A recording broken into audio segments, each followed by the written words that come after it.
Going live is one of my favorite ways to build community and grow my business. I'm able to connect with people, I'm able to chat, I'm able to answer questions and solve problems right then and there in the chat. Plus, I get to have this like two-way conversation with my community. But how can you get there? What do you need to do before you even get started? In this video, I'm going to share with you my tips of everything that you must do before you even go live. Hi, my name is Desiree. I'm looking to grow your business with better social media and content marketing. Take action now. Hit that subscribe button and the bell below. Now, first things first, I want you to know this video is brought to you by Streamyard. Streamyard is my go-to platform for all things live streaming, and we will be talking more about that later in this video. Next, you want to go grab my free live streaming checklist that I have for you down in the description. It's going to be kind of a really great thing for you to print off and have to keep by you that you can check off along the way. It's going to give you everything that you need so you don't forget anything when you're going live. So first things first, you need to be very clear about what your purpose is and the goals of what you're going live for. I don't want you just going live for the sake of going live. There's no point in doing this willy-nilly. If you're going to go live, commit to the live. But you need to know a couple of different things. One, you know who you're talking to and what is going to happen when you talk to them. What's the purpose of talking to people? What's the goal of your live stream? You really need to sit down and think through these things so that you can know if what you're doing is right and if you can kind of sustain it. Because the secondary part that goes into knowing your purpose and your goals is you have to make a commitment to your audience. You have to let them know, hey, I'm going to show up for you at least once a week at this time in this place to help solve these problems for you. And if you can't make that commitment, live streaming is a terrible idea for you. So I encourage you when you're sitting down to define your purpose and figure out what your goals are, make sure you also kind of think of 5 to 10 different live streams that you can do to really get your ball going so that you know that what you're doing has longevity and sustainability powers. Next, you're going to need a plan. Now, in the world of broadcast and live streaming, we have something called the run of show or the ROS. This is most notably known for newscasters where they have their entire script that they put up on the screen. It just reads line by line and they read exactly what happens. It sets the beat for what they do, tells them what they say next and what's going to happen in that segment, which is why you should also have one in some way, shape, or form. Now, I don't think that you need to get a teleprompter and read and write a whole script, but if script writing is helpful for you, then yes, go that route and plan it out. Or you can do what I do for mine, which is just bullet point it all out. Being able to know what you need to say and being able to know when it needs to be said is the most important thing. Again, we're setting a beat. We're setting a pace for what's going to happen in your live stream. And most importantly, we want to make sure that your audience and you know what's happening here. There's never should be a point in your live stream where you're like, what was I saying again? Why? That should never happen in your live stream. The ROS minimizes any potential dead space and really minimizes anything going wrong if you know what you're saying and when you're going to say it along the way. Now, in order to have a successful live stream, you have to have the right tech in place.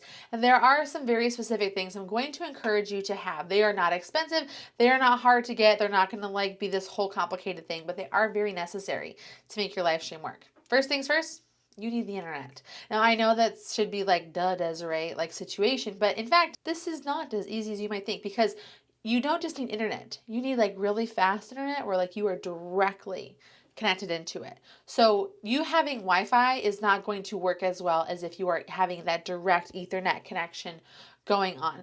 And if you have to be on Wi-Fi, try and get your computer as close to your router as humanly possible. Additionally, when you're doing a speed test on internet, you need to pay attention to two numbers. Now, most people get really all pumped up and excited about their download speed. That's what the majority of internet providers are selling, 250 gigabytes, 1,000, whatever, unlimited download speed. But what actually matters when you're live streaming is your upload speed. That's where they're taking your beautiful face and pushing it up into the internet. It's uploading it to where it needs to go. If you have a low upload speed, it's going to make it very difficult for you to have a successful and smooth, non-buffering live stream.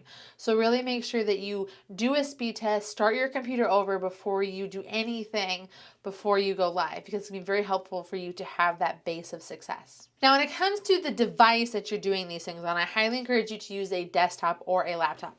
Now, when you're trying to use a mobile phone or a tablet, you can do it, but it's going to be a little rough and it's not going to be as smooth. If you're using a desktop or a laptop that has that direct Ethernet connection, it's going to be so much smoother and so much easier. You got to kind of think of yourself you're in production mode. You're not on the fly mode. So if you're really planning something, take the time to set up a computer to do all of your live streaming from. Now, it's really important when you're live streaming is people need to be able to hear you. Like if it's gargly or hard to hear or very echoey or windy, like people are gonna bounce. So I wanna make sure that you have a really good mic. Now, most webcams come with a decent mic, but if you're going to use it, make sure you're close enough so that you're gonna be able to have that captured as well as possible. Other options are just using like your headphones with the earphone jack or having like your AirPods in or your earbuds. Those work really well for a mic situation, especially if you have a good Bluetooth connection, or you can get fancy and have a mic like this. This is what I use when I live stream and I do all my podcast recordings. This is the Blue Yeti, and of course I'll have links to everything that you would want to try down in the description below. Now, in addition to hearing you, they need to be able to see you. I don't know why I'm using my hands. You want to make sure that you have a really crisp look. First things first, whatever webcam you use, clean it. Get one of these little, like, what is it, microfiber, whatever, not microfiber, that's, what is it? It's like a fuzz-free, whatever. You just gotta grab one of these like little lens cloths and like wipe it down. It's gonna change the game for you, I promise. I can't tell you how many times you'll always have that little bit of fuzz because you got like that thumbprint, like right where you needed it to be, and it's just a whole situation. I would encourage you to consider getting a third-party webcam. This is the Logitech 1080p. I have been using this exact same webcam since I started on YouTube back in August of 2017. This works just fine for anything that you need, and it's going to have a really fun app that you can get that's going to allow you to improve your quality and treat your webcam just like a fancy camera. Now, in pairing with being able to see you, I encourage you to really invest in like what you're going to do for your lighting. Now, lighting doesn't have to be fancy or complicated. Now, my lighting that I have in my studio is LED lights mounted to my wall, perfectly positioned to make me look my bestest self. But if you can't go this route, two options for you are going to be using a ring light, which is fine. If you're looking to it, I used a ring light for a long time. Just, you know, you can get that weird like alien eye circle action going on, but it works great. Or position yourself where you are in front of a window, not where a window is like behind you, but in front of a window. It gives you really great light. Again, my first year on YouTube, I used that webcam and a window to get the job done. Whatever you do, try to avoid using like built-in lighting. No one wants to see you looking like top lit or like a Disney villain or something like that. So make sure you're aware what your lighting is doing. So now we have to talk about where you're going to live stream. And that is why today's sponsor, Streamyard, is so important. Streamyard not only allows you to create really beautiful live streams with overlays, graphics, and logo placement and more, but you can also multicast to different locations. I really would encourage you also to use Streamyard as your live streaming tool, because when you try to go live natively through Facebook or Instagram or YouTube, it always comes out fuzzy or wrong or broken or like there's something on. There's something about like these native platforms that are doing all of these other things, like not loving on the live stream. So many people who live stream use third-party tools, especially like Streamyard. Streamyard is the easiest platform to use in my opinion, and so incredibly affordable and all of these good things. And you can check out Streamyard for free with the link I have for you down in the description below. Now that we have our gear in place and we know where we're going to live stream, now we need to create the live stream and promote it. Lack of promotion before and after a live stream is one of the biggest reasons that live streams fail. You have to make sure that you are putting in the time to promote it. You should never be going live like just to go live, at least as your business is growing and it's figuring out what this whole live streaming thing is about. I would think if you're watching this video, you're probably not like some big deal famous live streamer, YouTuber, Instagram, or whatever.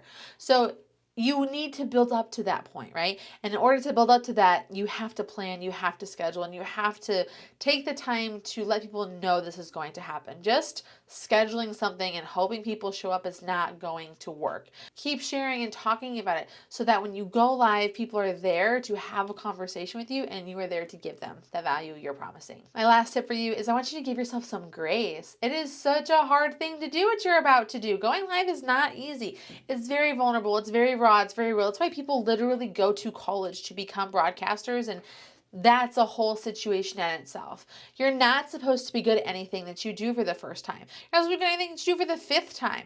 But the more you go live, the more you play, the more you figure this out, the better you are going to get. So know that you can give yourself grace to kind of suck a little bit, but know that you started, and that's the most important thing.